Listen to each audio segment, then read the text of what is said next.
Alright, let's talk a little bit about macemen.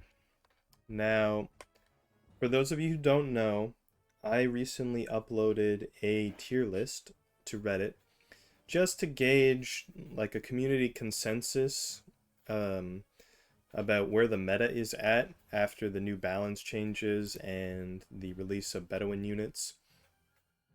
And I've had a lot of good feedback. One of the most common pieces of feedback I get is that I rated macemen too low.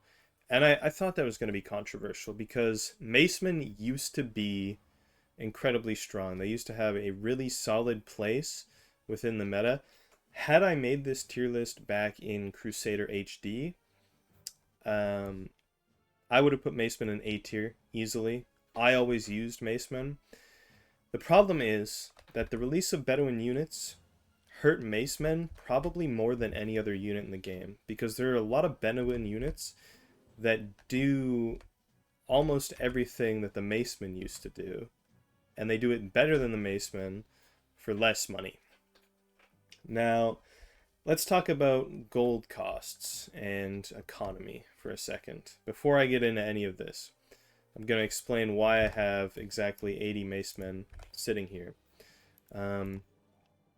If we open up my little spreadsheet with all the unit prices here, we can see macemen, base cost of 20, and I had a few people, I'm not going to name names or call anyone out.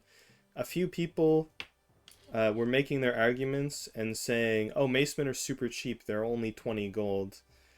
It's obviously not true, right?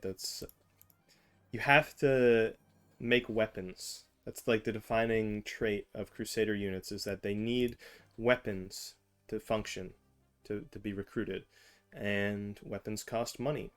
And even making weapons costs money. So I've got two columns here that I made pretty much exclusively for the Crusader units because their cost is a bit more complicated to determine. So if we see total cost, this is what each unit costs if you buy their weapons. If you just buy a marketplace and you go in and you buy a couple maces and a couple pieces of leather armor and you make your macemen, each maceman will cost you 103 gold, which is insanely expensive. Effective cost, this is assuming that you make the weapons yourself. Because weapons sell for money, right? If we go over to the weapon cost sell column and we look 42 gold. So when you are spending your weapons making a maceman, you are making a conscious choice not to sell those weapons for money, which means effectively you add the sell price to the base cost. So 42 plus 20 gets us 62. So this is effectively the least amount of gold you can pay to get a maceman.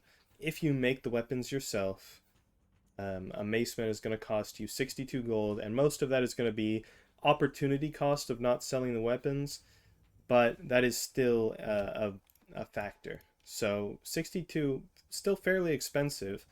Now let's talk about why in practice you're never really going to, or you shouldn't be ever paying this little for macemen, because of leather armor. And I've made this little square specifically for this video.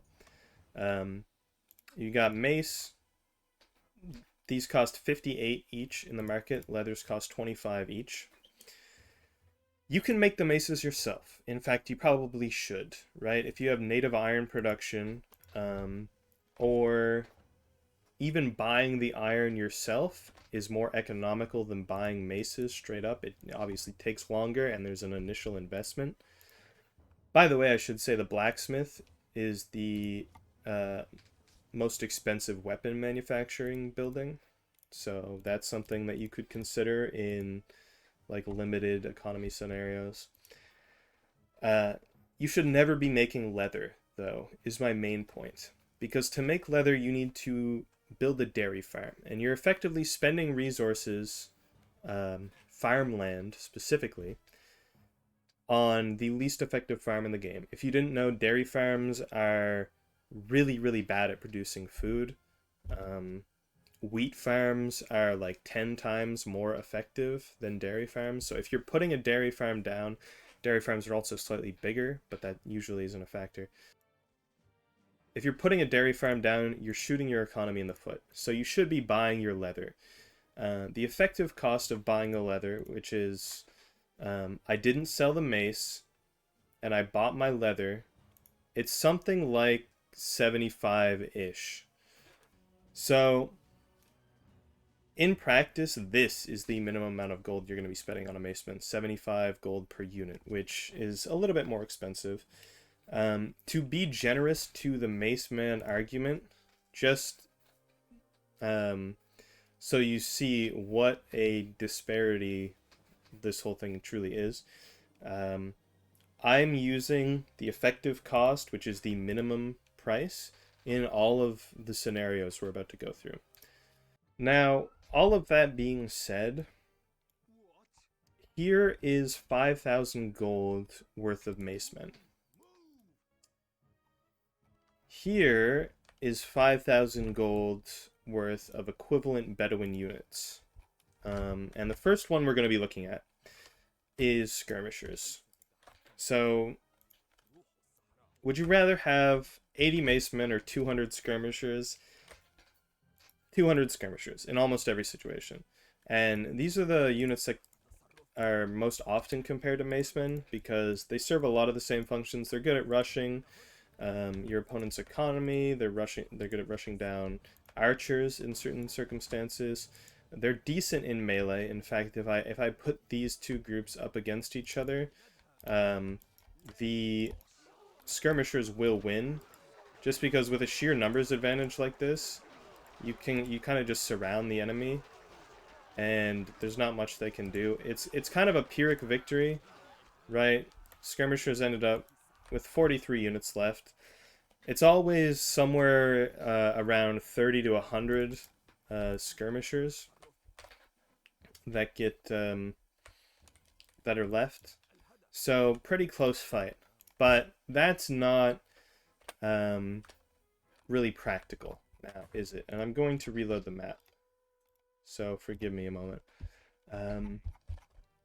Now, what else are skirmishers better at than macemen? Well, let's talk about crossbowmen. Crossbowmen are the defensive unit. These are the units you're putting on your towers. Sometimes you can field them with like limited success with shields. They're very slow, so it's hard to do that. But crucially, crossbowman will kill this skirmisher in 2 hits. And they will kill this maceman in 3 hits. So, yes, a maceman better at soaking crossbow bolts individually than, I forget what color this guy is, than skirmishers. In a mass, it's not hard to do these calculations in your head. You know that this stack can soak more crossbow bolts, but just to be annoying, let's pull up the calculator here. With 80 macemen, they can take 3 shots each. That's 240. We have 200 skirmishers that can take 2 crossbow bolts each. That's 400. So, right off the bat, this skirmisher stack is going to do better against crossbowmen than this maceman stack. They're going to live longer. And it's exacerbated by the fact that crossbowmen have such a slow attack speed. So if I were to spawn like 50 crossbowmen here, and I run these skirmishers into it, no problem. And the skirmishers even have a little extra bonus on top, which is that they will throw some ranged attacks at the crossbowmen, kill some of them before they even reach, and wipe them out pretty good. We lost 38 units here, which is I might have to pull the calculator back up because I'm having a brain fart. 38, and then we divide that by 2, so that's 19% of our stack that we lost. Now we'll do the same thing with the macemen, and I'm gonna need these guys to move. Let's spawn in 50 crossbowmen over here. Whoa, whoa, whoa. Don't shoot anyone. Alright. So, to do this properly, macemen have a really weird thing in the map editor, where they only run if there are enemy units nearby. Now, when you bring macemen into skirmish, they constantly run. So you're going to see in a lot of these demonstrations, I kind of line spearmen up like this. That's because it's the only way to make the macemen run, for some reason. So these spearmen, they're just going to watch. Alright, the macemen are going to approach the crossbowmen. And these ones aren't running, but it's pretty sad what happens here.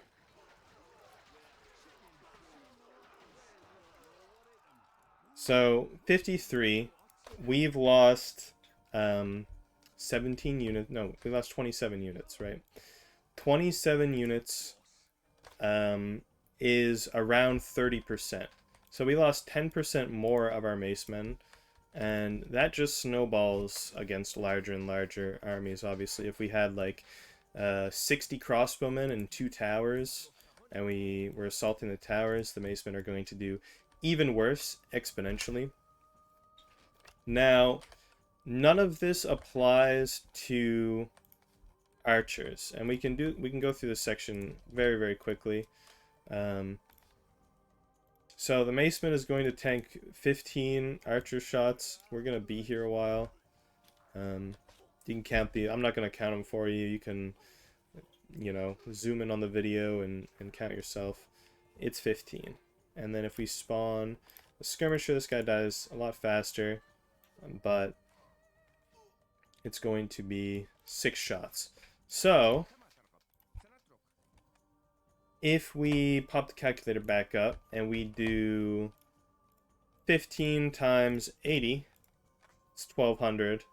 And if we just take 1200 divide by 6, it gives us our answer, 200 skirmishers. 200 skirmishers multiplied by 6, 1200. We're seeing 1200 pop up again and again because that's the number of arrows that either of these stacks could take. So they do equally well against arrows. Macemen do worse against crossbows. Macemen do worse in melee. Macemen don't get an extra free ranged attack for harassing or whatever. Overall, macemen are worse at most everything than skirmishers. I would never really buy them over skirmishers if I need... and again, macemen's uses right now are very, very niche. But, like, if I was building a siege tower to get up on my opponent's walls, if I was feeling fancy, if I was feeling like I was going to win, I would use macemen just to use macemen. But I actually think skirmishers would probably be a better choice. And that's kind of... it's a difficult environment to simulate. I've been using skirmishers instead of macemen. For that purpose, where usually that was like maceman's niche. But skirmishers also beat macemen in early raiding of your opponent's economy, creating pressure on the map, or even defending against raiding. Like the skirmisher's ranged attack actually makes it a little bit better at defending places too. So that's why the skirmisher is better than the maceman. Let's talk about why the Camel Lancer is better than the maceman.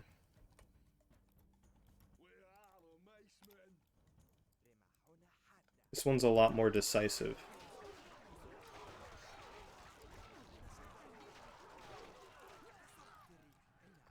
So again, and I'll reload the save. I just wanted to get that one out of the way.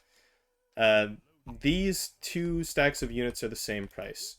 We got 80 macemen again versus 125 Camel Lancers. 125 Camel Lancers is absolutely deadly. These units are faster than macemen. The only disadvantage they really have against macemen is that they are a little bit worse in melee, which does not matter when you have the numbers advantage like we just had in that fight. We just demonstrated.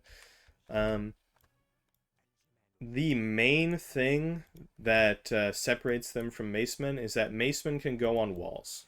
That's the important thing. So if you are raiding your opponent's walls with like a siege tower, like I said before, you can't do that with Camel Lancers. You can't bring Camel Lancers up on your walls to defend from such an attack. But those sort of circumstances are pretty niche. Like, you have to be kind of intentionally having fun with your opponent if you're like, oh, I'm gonna pop my guys up on your wall. It's usually not something that happens in normal matches. But if it does happen, you can, and we're limited to these two units, you can only do it with macemen. So they have that in advantage. I think I already said this, Camel Lancers are faster than macemen. There, perfect. So this should demonstrate pretty clearly, Camel Lancers faster than macemen. Which makes them, again, when we talked about raiding your opponent's economy or defending against raiders, Camel Lancers have better response times. They can get to your opponent's resources faster, get to your opponent's walls faster if you're sieging them with Camel Lancers, which, I mean, you probably shouldn't be. These aren't a great unit for sieging. They're cavalry, so you want to use them in places where speed is a key factor. So if you're rushing down archers that are stationed in the field, Camel Lancers are actually the only, or one of the only two units that can guaranteed push horse archers off of their shields, which is very important, right? Macemen can't do that because shields move at the same speed that macemen do. Horse archers obviously move a little bit faster. They're the same speed as Camel Lancers. Camel Lancers move faster than shields, which means you can force your enemy to abandon his shields and effectively leave his horse archers unprotected. That's all I really have to say. Again, from a common sense perspective, if I asked you, would you rather have 80 macemen or 125 Camel Lancers?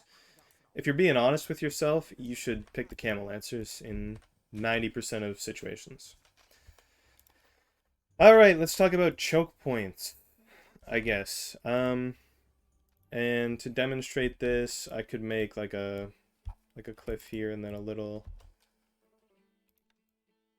make a little passage maybe. So one of the benefits of macemen is that they are so fast and so durable. They are, in their movement speed tier, they are the tankiest unit in melee. Which means, and this is going to be a pretty crude demonstration, but if you've got a group of swordsmen, and I know these guys are on the same team, but if I were to send the macemen to charge into these swordsmen, they wouldn't win, but they would do better than you expect because one gets here, they're tanking, and you get this effect that's called unit stacking, where they'll all stand on top of each other because they live long enough to allow themselves to stack up, and they stack up faster because they have higher movement speed. So they're better at cleaving in the. This is one of the situations where macemen really shined, is choke points, because their units would stack faster. They would get more units on them. Comparatively, these guys move pretty slow, these eunuchs. But these are the new de facto choke point holders, right? Because they have an AoE attack. And I promise you, this is going to be an absolute slaughter. It's not even close. Again, 50 eunuchs cost the same amount as 80 macemen. And this is what it looks like when they collide. Let's give the eunuchs some time because they're kind of slow.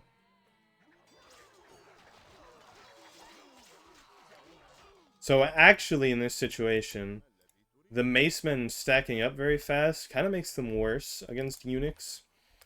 But any unit that stacks up like this in a choke point is going to get demolished by eunuchs because of their AoE attack. It's the whole point of the eunuch. Now, again, macemen do have one advantage over the eunuch, which is that they're a little bit faster.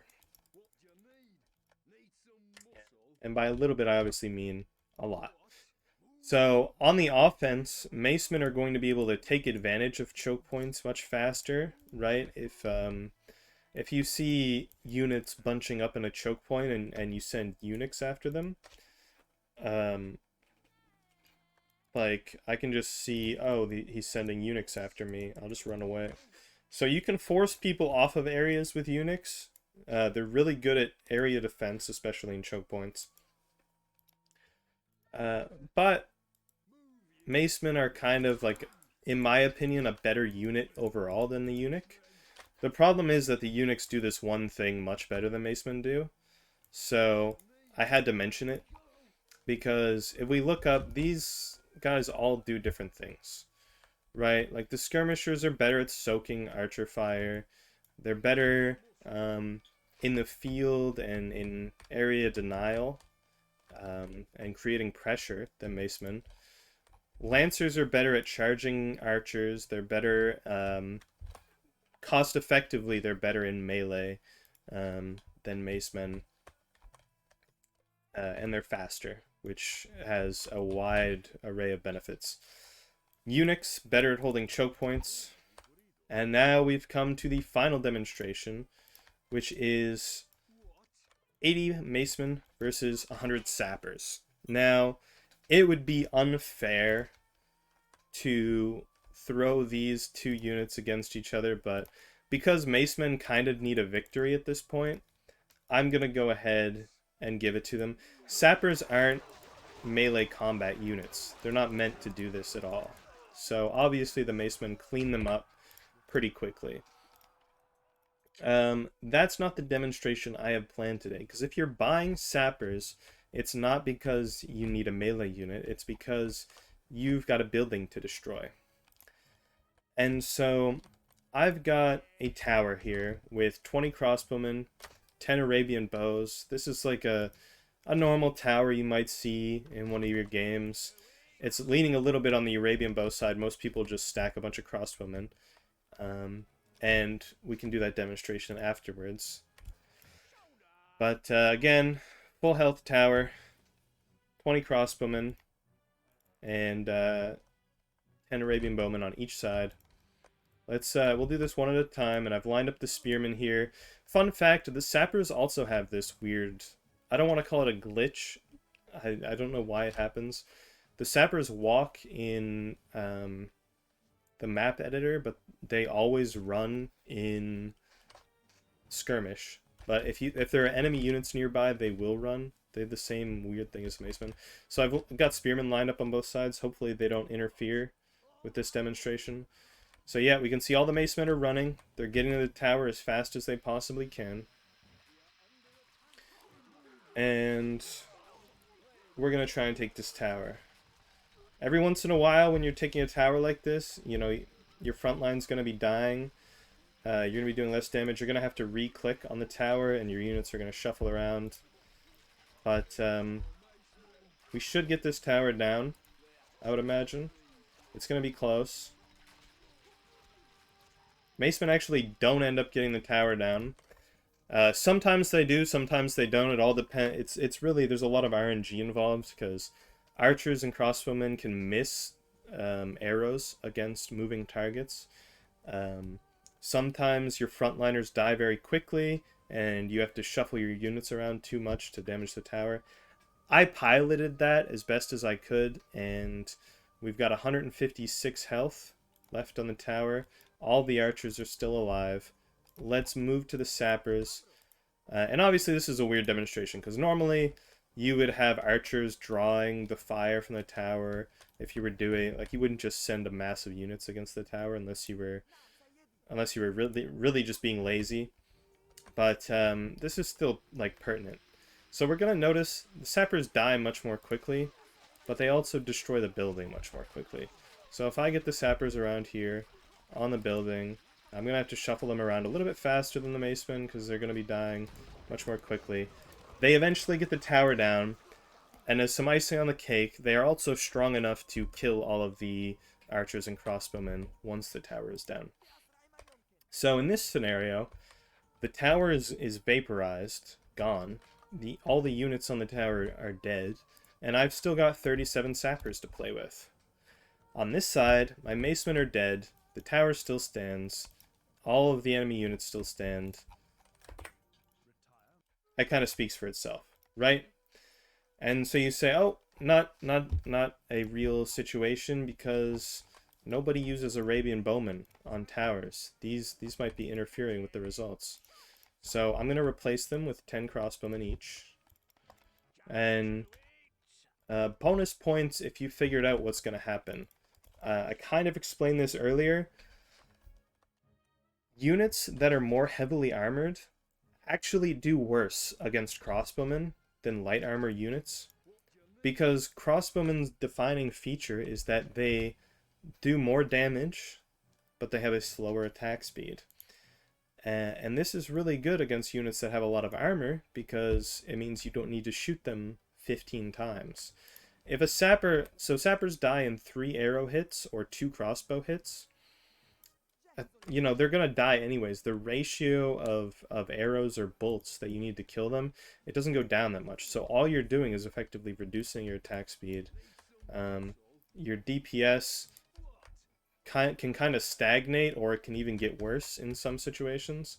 So if I charge this tower with the crossbowmen, or sorry, with the macemen, they don't have a chance. Like, they're not going to get the tower down. Sorry to spoil the ending for you.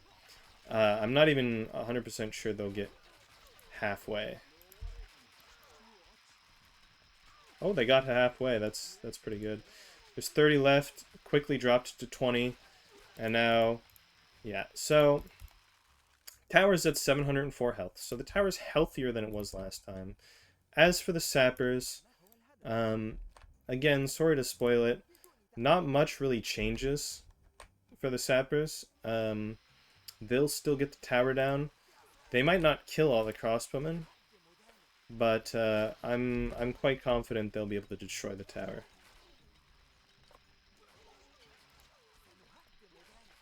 I kind of microed that really badly too.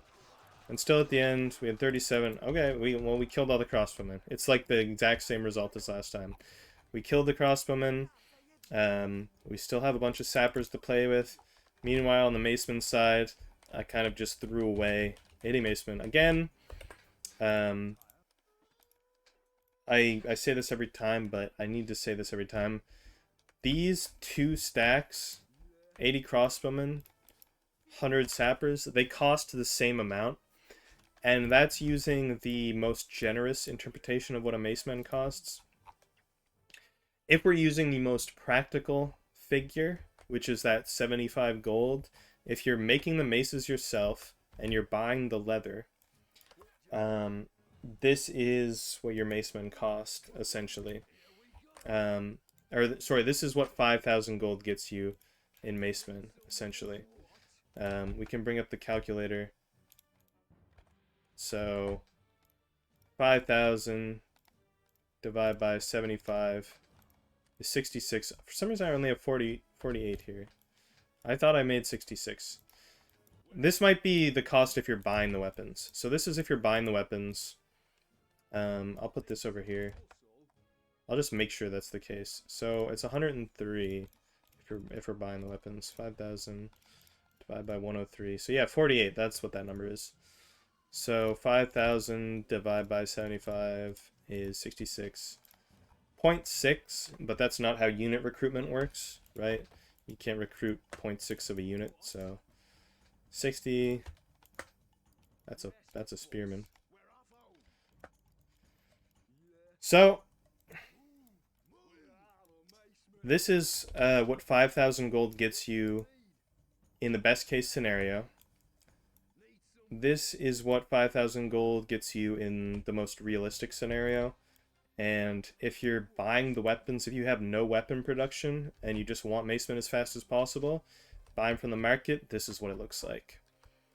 And so you can see that in all of these examples, I have used the most generous interpretation possible. Sappers, better at macemen at destroying buildings. There's one thing, I don't know if I need to demonstrate this. They dig moats at the same speed. Now, this is actually where macemen, you know, they kind of get the W, because if somebody is defending, individually, like the maceman is going to survive under arrow fire or crossbow fire, longer while digging the moat. So they will get, you know, more of the job done on a unit per unit basis. If I sent, you know, these two groups to dig a moat, they would do a pretty even job. They would both get roughly the same amount of moat dug. I'm not going to do that because that sounds horrible to set up. But, yeah. Now, Sappers, better for destroying buildings. Usually better if, you know, that's what you're recruiting units for. Unix are better at holding choke points and fighting in these massive groups. Camel Lancers are better at engaging archers. They're better cost effectiveness wise. They're better in melee combat. They're better at raiding your opponent's economy because they're faster. And they're better for every reason that movement speed makes you better. Skirmishers are better because you can get a significantly larger amount of them. You can split them up more. They're better at holding points because of their ranged attack. They do about as well per gold piece in melee combat as macemen. They are better under crossbow fire, in which crossbows are the most commonly used defensive unit. There's no place for macemen, sadly. In a meta with Bedouin units, there's always a better choice for whatever task you may be recruiting your macemen to fill. There's always a unit that can do it better for the same amount of gold. And that's the video.